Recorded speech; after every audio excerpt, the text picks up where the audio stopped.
उत्तराखंड में स्थित कैंची धाम से लगभग हम सभी परिचित हैं। यहाँ देश विदेश से बड़ी संख्या में लोग कैंची धाम वाले बाबा, कंबल वाले बाबा नाम से प्रसिद्ध नीम करोली बाबा के दर्शन के लिए आते हैं। नीम करोली बाबा का नाम सुनते ही उनके भक्त एक अलग ही दुनिया में पहुंच जाते हैं। उनकी दिव्य शक्तियों का लोहा हर कोई मानता है। ये 20वीं सदी के महान संतों में से एक थे, जिनके दर्शन के लिए बड़ी बड़ी हस्तियां भी लालायित रहती थी। वृंदावन की भूमि पर बाबा नीम करोली बहुत प्रसिद्ध है, लेकिन इतनी महानता होने के बावजूद भी बाबा स्वयं को साधारण व्यक्ति ही मानते थे और किसी भी भक्त को अपने पैर नहीं छूने देते थे। नैनीताल के करीब स्थित कैंची धाम में नियमित तौर पर श्रद्धालु बाबा के मंदिर में उनके दर्शन के लिए आते हैं। उनके जीवन और कामों को लेकर ना जाने कितनी कहानियां हैं। उनसे जुड़े लोग बताते हैं कि बाबा ने उनके जीवन को कैसे बदल दिया या फिर किस तरह बाबा ने उनको संकट में राह दिखाई। बाबा के भक्तों में एप्पल के फाउंडर स्टीव जॉब्स भी थे। इसी तरह विदेश की कई और शख्सियतें उन्हें दिव्य पुरुष मानती थी। बाबा नीम करोली एक चमत्कारिक बाबा थे। उनके भक्त उन्हें हनुमान जी का अवतार मानते हैं। वे एक सीधे साधे सरल व्यक्ति थे। उनके संबंध में कई तरह के चमत्कारिक किस्से बताए जाते हैं। तो चलिए आज के इस वीडियो में जानते हैं इस महान संत के जीवन को गहराई से।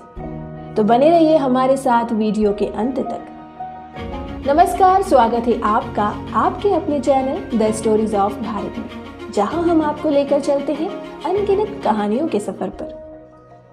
नीम करोली बाबा का जन्म सन 1900 में उत्तर प्रदेश के फिरोजाबाद जिले के अकबरपुर गांव में हुआ था। बाबा एक हिंदू गुरु थे और वो भगवान हनुमान के बहुत बड़े भक्त थे। 17 वर्ष की उम्र में ही उन्हें ज्ञान की प्राप्ति हो गई थी। उनका शुरुआती नाम लक्ष्मण नारायण शर्मा था, जो एक धनी ब्राह्मण परिवार से ताल्लुक रखते थे। आप यह जानकर हैरान रह जाएंगे कि उनके माता पिता ने उनका विवाह सिर्फ 11 साल की उम्र में ही कर दिया था। लेकिन बाबा ने भक्ति में डूबकर भी अपना गृहस्थ जीवन जीना शुरू किया। आपको बता दें कि नीम करोली बाबा के 2 बेटे और एक बेटी है। फिर 1958 में बाबा ने अपने घर को त्याग दिया और पूरे उत्तर भारत में साधुओं की भांति विचरण करने लगे। उस दौरान लक्ष्मण दास, हांडी वाले बाबा और तिकोनिया वाले बाबा सहित वे कई नामों से जाने जाते थे। गुजरात के बवानिया मोरबी में तपस्या की तो वहां उन्हें तलैया बाबा के नाम से पुकारने लगे थे। आइए जानते हैं अब उनके कुछ चमत्कारों के बारे में। एक बार की बात है, महाराज जी एक नाई की दुकान पर दाढ़ी बनवा रहे थे। नाई ने उन्हें बताया कि उसका बेटा एक दूरस्थ गांव में काम के लिए गया था और अब तक घर वापस नहीं लौटा। ये सुनते ही महाराज जी ने बिना कुछ कहे दुकान से उठकर बाहर चले गए। कुछ ही मिनटों में वे वापस आ गए। नाई को तो कुछ समझ में नहीं आया, लेकिन अगले दिन नाई का बेटा घर लौटा और बताया कि वह 100 किलोमीटर दूर एक गांव में फंसा हुआ था, क्योंकि उसके पास वापस आने के पैसे नहीं थे। तभी एक आदमी जिसका चेहरा साबुन से भरा हुआ था उसके पास आया और पैसे देकर कहा कि वह घर लौट जाए। नाई ने यह सुना तो वह समझ गया कि यह महाराज जी का चमत्कार था। एक बार बाबा फर्स्ट क्लास कंपार्टमेंट में सफर कर रहे थे। जब टिकट चेकर आया तो बाबा के पास टिकट नहीं था। तब बाबा को अगले स्टेशन नीम करोली में ट्रेन से उतार दिया गया। बाबा थोड़ी दूरी पर ही अपना चिपटा धरती में गाड़कर बैठ गए। ऑफिशियल्स ने ट्रेन को चलाने का ऑर्डर दिया और गार्ड ने ट्रेन को हरी झंडी दिखाई, लेकिन ट्रेन 1 इंच भी अपनी जगह से नहीं हिली। बहुत प्रयास करने के बाद भी जब ट्रेन नहीं चली तो लोकल मजिस्ट्रेट, जो बाबा को जानता था, उसने ऑफिशियल्स को बाबा से माफी मांगने और उन्हें ससम्मान अंदर लाने को कहा। ट्रेन में सवार अन्य लोगों ने भी मजिस्ट्रेट का समर्थन किया। ऑफिशियल्स ने बाबा से माफी मांगी और उन्हें ससम्मान ट्रेन में बैठाया। बाबा की ट्रेन में बैठते ही ट्रेन चल पड़ी। तभी से बाबा का नाम नीम करोली पड़ गया। नीम करोली वाले बाबा के सैकड़ों चमत्कार के किस्से हैं। एक किस्सा तो ये भी प्रचलित है कि जब कैंची धाम में चल रहे भंडारे में घी खत्म हो गया था, तब बाबा के चमत्कार से शिप्रा नदी का पानी घी बन गया था।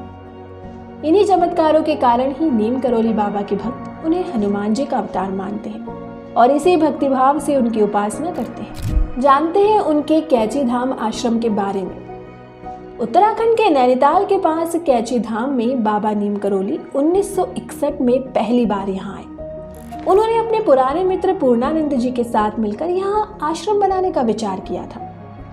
बाबा नीम करोली ने इस आश्रम की स्थापना 1964 में की थी। यहाँ बाबा ने हनुमान मंदिर की स्थापना भी की थी। ये एक ऐसी जगह है जहाँ कोई भी मुराद लेकर जाए तो वह खाली हाथ नहीं लौटता। यहाँ बाबा का समाधि स्थल भी है। यहाँ बाबा नीम करोली की एक भव्य मूर्ति स्थापित की गई है।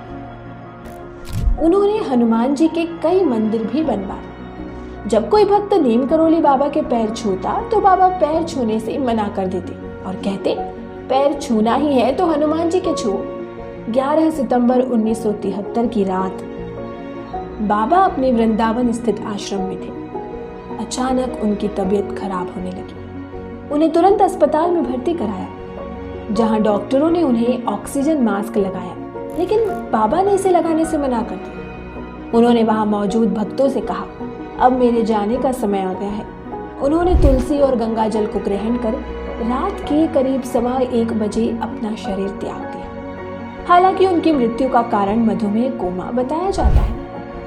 नीम करोली बाबा भले ही आज जीवित नहीं है, लेकिन उनके भक्त श्रद्धा पूर्वक उन्हें मानते हैं। बाबा अपने अलौकिक रूप में भक्तों के बीच हमेशा विराजमान रहते हैं। बात करते हैं उनके भक्तों की। 1974 में स्टीव जॉब्स बाबा नीम करोली के दरबार में आए थे। उन्होंने अपने जीवन का सबसे बड़ा सच, जो रहस्य बन चुका था, उसको जानने के लिए नीम करोली बाबा के आश्रम में भी पहुंचे। लेकिन बाबा से स्टीव जॉब्स की मुलाकात नहीं हुई, क्योंकि बाबा 1973 में ही देह त्याग चुके थे। स्टीव जॉब्स अपने दोस्त डैन कोटके के साथ पहुंचे थे। उस दौरान वह हिंदू धर्म और भारतीय आध्यात्मिकता का अध्ययन करने के लिए भारत आए थे। स्टीव जॉब्स से प्रभावित होकर फेसबुक के संस्थापक मार्क जकरबर्ग भी 2015 में बाबा नीम करोली के कैची धाम आश्रम पहुंचे थे। इसके अलावा हॉलीवुड अभिनेत्री जूलिया रॉबर्ट्स भी उनसे प्रभावित हैं। उनके शिष्य रामदास और लैरी ब्रिलियंट ने बर्कले, कैलिफोर्निया में सेवा फाउंडेशन की स्थापना की थी, जिसे स्टीव जॉब्स द्वारा वित्त पोषित किया गया था। रिचर्ड एल्पर्ट यानी कि रामदास ने नीम करोली बाबा के चमत्कारों पर मिरेकल ऑफ लव नामक एक किताब लिखी। इसी में बुलेट प्रूफ कंबल नाम से एक घटना का जिक्र है। बाबा हमेशा कंबल ही ओढ़ा करते थे। आज भी लोग जब उनके मंदिर जाते हैं तो उन्हें कंबल भेंट करते हैं। उत्तराखंड में काठ गोदाम तक जाने के लिए उत्तर रेलवे की नियमित ट्रेनें चलती हैं। यहाँ से कैची धाम आश्रम पहुँचने के लिए 2 घंटे की यात्रा कर बस या कार से पहुँचा जा सकता है। बाबा नीम करोली का कैची धाम नैनीताल में भुवाली से 7 किलोमीटर की दूरी पर है।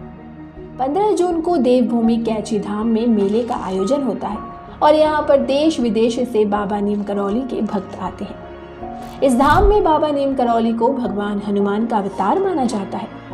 देश विदेश से हजारों भक्त यहाँ हनुमान जी का आशीर्वाद लेने आते हैं।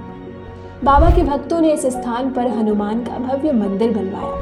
यहाँ 5 देवी देवताओं के मंदिर हैं। बाबा नीम करोली हनुमान जी के परम भक्त थे और उन्होंने देश भर में हनुमान जी के कई मंदिर बनवाए थे। बताया जाता है कि बाबा के आश्रम में सबसे ज्यादा अमेरिकी ही आते हैं। आश्रम पहाड़ी इलाके में देवदार के पेड़ों के बीच स्थित है। आज भी बाबा के भक्त दुनिया भर से कैची धाम आते हैं और वहाँ के मंदिरों में हनुमान जी का आशीर्वाद प्राप्त करते हैं। बाबा के चमत्कारों और उनके जीवन की शिक्षाएं हमेशा लोगों के दिलों में जीवित रहेंगी। आज के लिए बस इतना ही। उम्मीद है हमारा आज का ये वीडियो आपको पसंद आया हो। वीडियो पसंद आए तो इसे लाइक और शेयर करें और हमारे channel the stories of Bharat को सब्सक्राइब करना ना भूलें। मिलते हैं आपसे एक और नई कहानी के साथ। तब तक के लिए धन्यवाद।